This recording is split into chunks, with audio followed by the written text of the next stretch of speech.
Bien, merci. Bonjour à tous. Et donc, il revient la lourde tâche là, de passer après Daniel et d'essayer de synthétiser en un quart d'heure, on va dire, un petit peu ce qu'on a mis dans la partie 4 de l'ouvrage.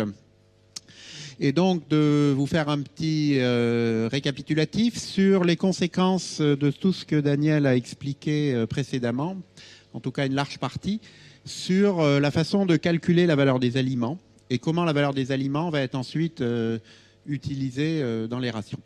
Donc vous avez la liste des auteurs qui ont contribué aux différents chapitres de la partie 4 de l'ouvrage, qui comprend 4 chapitres. Un chapitre qui vous présente les principales méthodes de référence de mesure des valeurs des aliments. Un deuxième chapitre qui vous présente l'ensemble des équations utilisées pour calculer et prévoir la valeur des aliments dans le contexte des zones tempérées. Un troisième chapitre qui vous présente les tables proprement dites pour les zones tempérées. Et un quatrième chapitre spécifique dédié aux tables des régions chaudes, dans lequel nous avons repris un certain nombre d'éléments publiés précédemment. Alors, comme vous l'avez vu dans l'exposé de Daniel, bon, les socles des unités restent en place. On a toujours des UF, des PDI et des unités d'encombrement. On n'en a pas beaucoup parlé. Mais qu'est-ce qui change? Beaucoup de choses changent. Des modifications dans le calcul des UF et des PDI, l'apparition de nouveaux critères comme cette balance protéique ruminale, un critère spécifique sur l'effet d'encombrement déconcentré, dont je dirai quelques mots. Dans les tables, des constituants qui sont maintenant mieux renseignés, notamment les acides gras, l'amidon, et la révision de la valeur d'un certain nombre d'aliments, donc des chantiers qui ont été construits un petit peu en parallèle du cœur de Systali, mais c'était l'occasion d'intégrer tout ce qui pouvait être de nouveautés sur la valeur des aliments dans les nouvelles tables. Mais surtout, et s'il n'y a qu'une chose à retenir de l'exposé que je vous fais aujourd'hui, c'est ça, c'est surtout un changement de paradigme. C'est-à-dire que dorénavant, les valeurs UF, PDI et AADI des aliments vont plus être utilisés directement dans le calcul des rations. Et donc ça va sérieusement changer la façon de travailler. Et ça peut effectivement perturber un petit peu les utilisateurs au départ. Les valeurs des rations sont calculées à partir des éléments de base, la digestibilité à matière organique, la matière organique fermentée cible, les dégradabilités des différents constituants, les constituants chimiques eux-mêmes, qui vont être ensuite réintégrés dans le calcul de la ration, pour calculer à l'échelle de la ration les interactions digestives qui vous ont été présentées par Daniel, et donc une valeur ration. Alors vous allez me dire, pourquoi continuer à avoir des valeurs tables? Eh bien, il est important d'avoir des valeurs tables, déjà pour avoir tous ces constituants élémentaires, mais on a considéré qu'il fallait continuer à calculer des valeurs UF, PDI, ADI, pour avoir des valeurs repères qui permettent de situer les aliments dans une table, donc quelque part en relatif, de les hiérarchiser. Mais il faut bien savoir donc que la valeur table, ce n'est pas la valeur ration. Alors je vais passer un petit peu en revue donc pour les différentes unités les principales modifications et je donnerai aussi quelques éléments sur un certain nombre d'aliments pour lesquels nous avons fait quelques nouveautés. Alors les digestibilités des tables.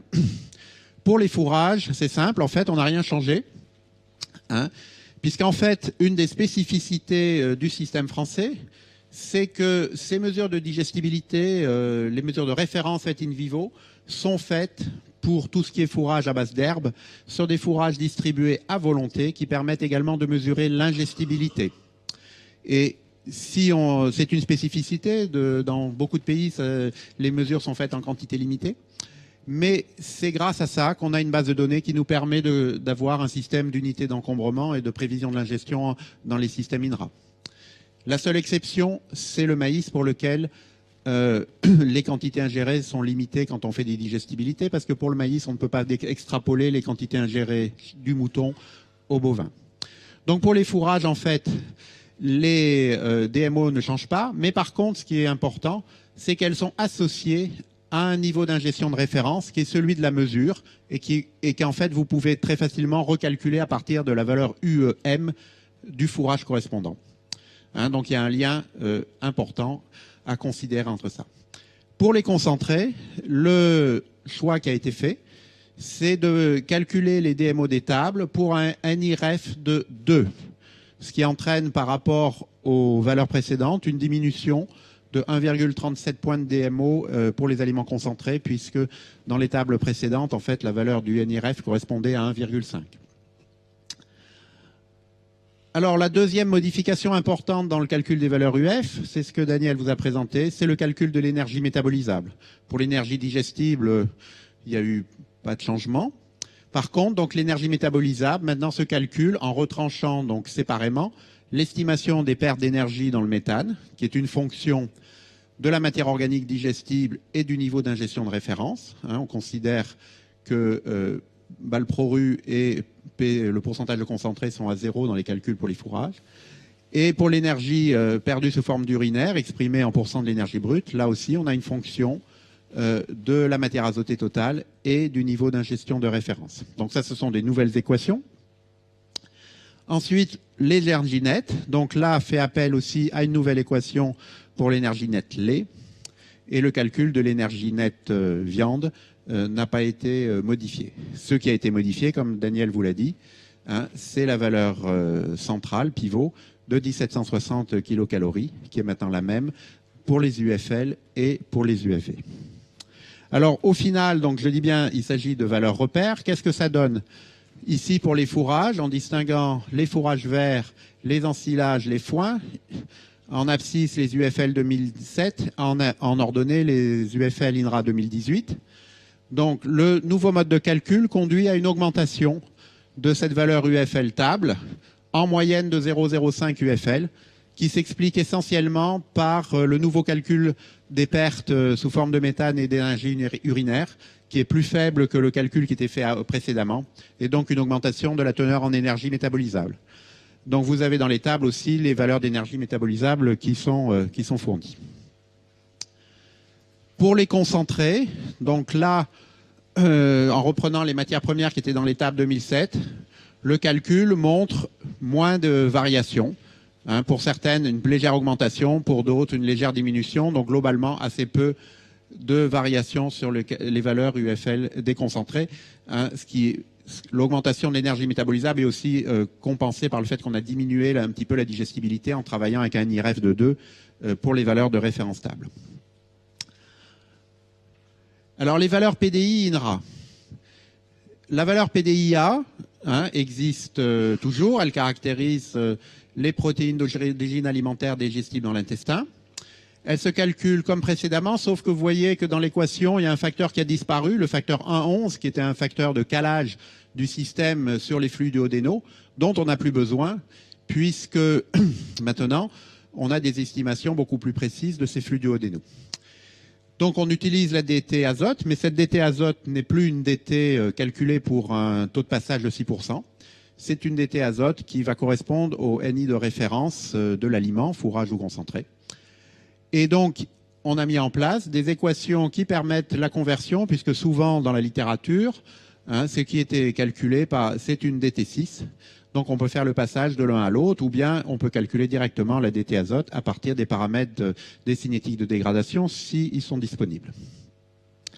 La principale nouveauté dans les PTI, c'est que vous n'avez plus de PDIN, mais vous avez l'apparition du critère balance protéique ruminale. Donc ce qu'on appelle maintenant valeur PDI, en fait, c'est l'ancienne valeur PDIE, qui est la somme des PDIA et des PDIM, donc d'origine microbienne. Là-dessus, la formule n'a pas changé. 2 fois 0,8 multiplié par les matières azotées microbiennes. Ce qui a changé, c'est l'expression des matières azotées en fonction de la matière organique fermentée cible, de l'efficience de la croissance microbienne. Donc là, une nouvelle équation. Et ce qui change également assez radicalement, donc Daniel vous l'a expliqué, c'est la façon de calculer la matière organique fermentée cible.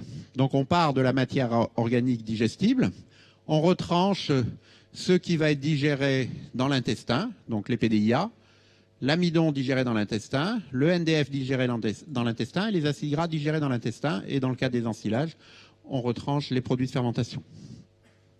Alors des équations spécifiques ont été construites pour pouvoir calculer l'amidon digestible dans l'intestin, qui est une fonction de l'amidon qui va arriver au duodénum.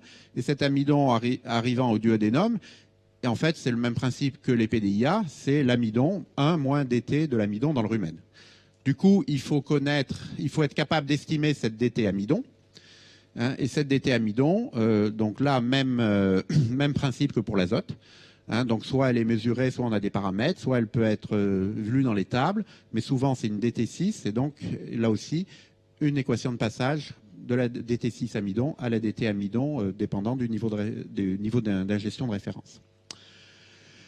Pour le indigestible dans l'intestin, une approche un petit peu différente, puisque là, on passe directement par le NDF non digestible, qui est une fonction de la DMO. Pour les acides gras, une approche fonction du flux d'acides gras duodénaux, qui est fonction du flux d'acides gras ingéré par l'animal.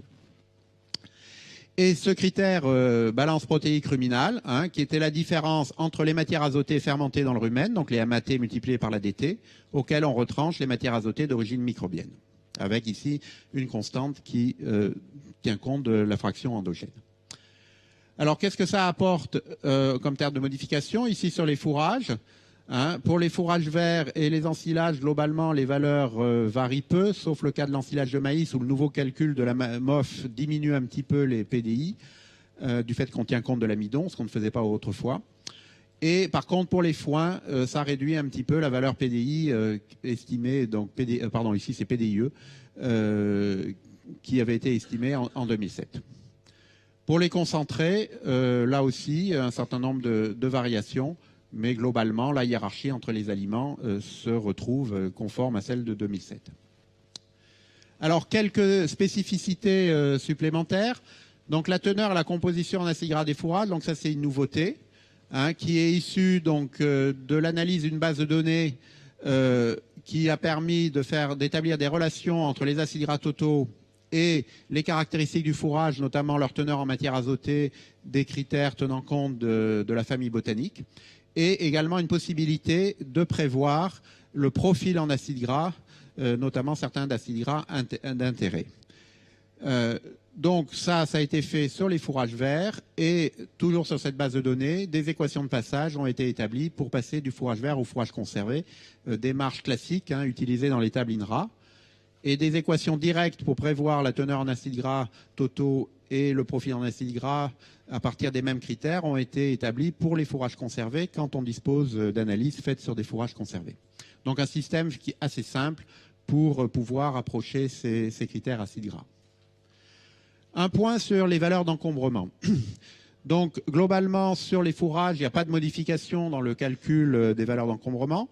Une nouveauté qui a été introduite, c'est une valeur basale d'encombrement pour les aliments concentrés, qui va être exprimée en UEL et qui était assimilée au temps de séjour de la matière sèche dans le rumen mesuré par les techniques INSACO in situ. Donc, pour l'instant, cette valeur est utilisée pour les animaux laitiers. Donc, on a calculé les valeurs tables de ces concentrés à partir des paramètres de dégradabilité de la matière sèche mesurée INSACO, ou quand ils ne sont pas disponibles de l'ADT, ou quand ils ne sont pas disponibles des compositions chimiques et de la digestibilité. Donc on propose aussi un certain nombre d'équations de prévision pour pouvoir estimer ça en pratique quand on n'a pas les mesures de dégradabilité INSACO. Quelques nouveautés sur les fourrages. Les valeurs du maïs en silage qui ont fait l'objet d'un travail conduit en partenariat avec Arvalis et les semenciers, pour obtenir des nouvelles références de digestibilité des parois et de la matière organique, ce qui a conduit à une actualisation de l'équation de prévision de la DMO, une nouvelle équation de prévision de l'énergie brute et la mise en place d'une équation de prévision de la DT amidon de l'ensilage de maïs. Pour les prairies permanentes aussi, un travail important construit en partenariat avec l'Institut de l'élevage et les chambres d'agriculture pour faire une typologie des prairies, donc des valeurs de référence. Malheureusement, il n'y a pas de valeur in vivo dans ce travail, il n'y a que des valeurs de labo, mais donc avec un travail qui reste à insérer dans les tables dans les mois à venir. Quelques nouvelles équations de prévision de la digestibilité pour des fourrages pour lesquels on a beaucoup de demandes, notamment le sorgho et les mélanges céréales protéagineux immatures. Et puis, donc, on a repris l'étape des fourrages et pays chauds, hein, l'étape du livre rouge 89, qui ont été réécrites sous le sous les normes INRA 2018, en distinguant donc les zones méditerranéennes, les zones tropicales sèches et les zones tropicales humides, pour lesquelles il y a un certain nombre de données nouvelles qui ont été introduites par Harry Archimède. Alors, sur les aliments concentrés, bon, la principale nouveauté, c'est, comme on l'avait fait après l'édition 2004 pour 2007, c'est l'intégration des nouvelles tables INRA, CIRAD, AFZ que vous trouvez sur le site FeedTables, donc l'intégration des données ruminants dans INRA 2018. Donc, cette nouvelle table intègre des nouveaux aliments, segmente un petit peu différemment les produits en fonction des utilisations actuelles, présente un certain nombre de valeurs pour des nouveaux produits et bien sûr actualise les données dans le système INRA 2018 avec toujours les mêmes principes pour avoir des vecteurs de composition homogènes en prenant les protéines brutes comme pivot et quelques nouvelles équations de prévision de la digestibilité notamment. Alors, si on résume les calculs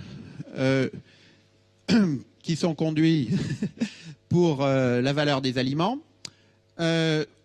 donc toujours même principe, la valeur pivot des calculs, c'est la digestibilité de la matière organique. Il faut être capable de prévoir soit à partir de la composition chimique, soit à partir d'une digestibilité cellulase, méthode qui est préférable et plus précise. Ensuite, donc, on peut calculer donc, les valeurs énergétiques.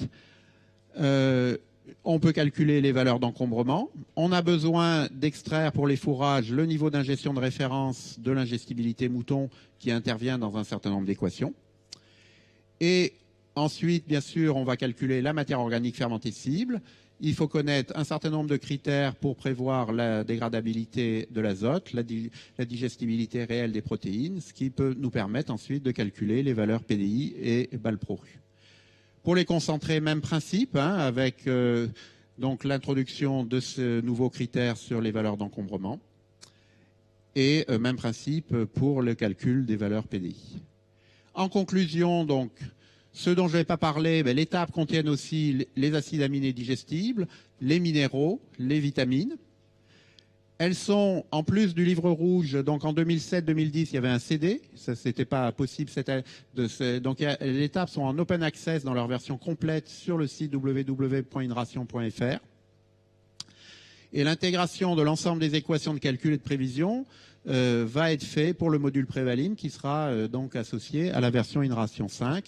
Selon les principes classiques, on a une analyse, on a des fourrages de référence dans les tables, des aliments de référence, on fait un certain nombre de calculs qu'on peut ensuite utiliser dans des fichiers de résultats ou dans des bases aliments pour aller directement sur le rationnement. Je vous remercie de votre attention.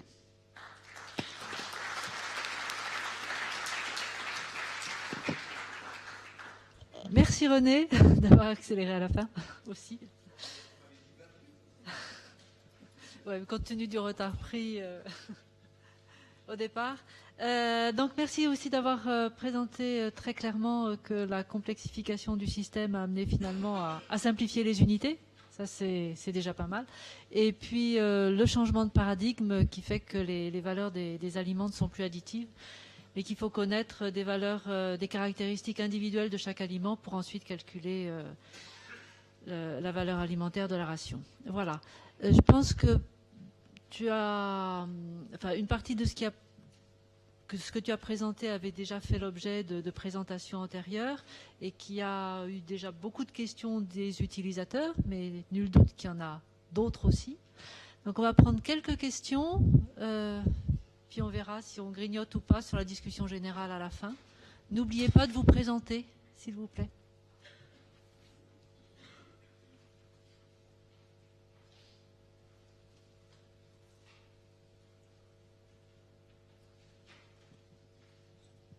Bonjour, Sylvie Chartrain du laboratoire agronomique de Normandie. Alors moi, je n'ai peut-être pas tout compris. Me suis déjà procuré le livre. Mais ce qui m'ennuie dans les équations, que j'ai commencé à éplucher, c'est le niveau d'alimentation, si j'ai bien compris, qui varie en fonction des fourrages. Avant, on prenait fixe. Un laboratoire n'a malheureusement pas assez de précision pour aller choisir. Ça, je ne l'ai pas vu. En fait, ce niveau d'alimentation pour les fourrages, c'est le niveau d'alimentation du mouton qui a été utilisé dans la mesure de référence de digestibilité. Donc avec les mêmes critères, vous prévoyez d'une façon ou d'une autre, vous prévoyez la digestibilité de la matière organique. Avec la digestibilité de la matière organique et souvent les matières azotées, ça dépend des types de fourrage, vous prévoyez l'ingestibilité mesurée chez le mouton. Et à partir de cette ingestibilité mesurée chez le mouton, ça vous donne soit directement la valeur UEM si vous la mettez sur vos bulletins d'analyse, mais vous pouvez aussi calculer directement ce NIRF. Et donc ça, vous le réintroduisez dans vos calculs UF. C'est simple. Non, mais c'est simplement... En fait, l'intérêt de ça, c'est que ça va vous obliger à calculer des valeurs d'encombrement des fourrages. Je le fais déjà. Merci. Mais tout ça sera donc les équations sont dans le livre, hein, on peut en discuter, et toutes ces équations seront intégrées dans le module Prévalim qui est en cours de construction avec FCL et logiciel Inration. Michel Dorat, BTPL, je suis ici. L'apparition d'une valeur d'encombrement sur les concentrés, est-ce que ça vous a amené à redéfinir ce que c'est qu'un concentré et puis un fourrage Alors, on n'a pas été jusque-là, mais l'intérêt de cette valeur d'encombrement sur les concentrés basales, hein, qui est ensuite utilisée, Philippe en parlera peut-être, ou Luc, dans le rationnement des vaches laitières, c'est que ça permet justement de donner des valeurs différentes d'encombrement selon que c'est des concentrés riches en amidon ou des concentrés riches en parois. Ces valeurs basales vont être un petit peu modulées en fonction du type de concentré. Après, effectivement, on se pose des questions sur des aliments un petit peu à la frontière, comme les luzernes déshydratées. Alors, on peut les considérer en fait comme concentrées si elles sont en forme broyée agglomérée. Si elles sont en forme de brin, il vaudra mieux les considérer comme des fourrages. Et là, on rajoutera probablement quelques valeurs d'encombrement spécifiques pour ces luzernes déshydratées si on les considère comme des fourrages, selon la forme physique. Si on en est sur les exemples, le maïs épi, pour vous? Le maïs épi, là, j'ai vous dire distribué entier.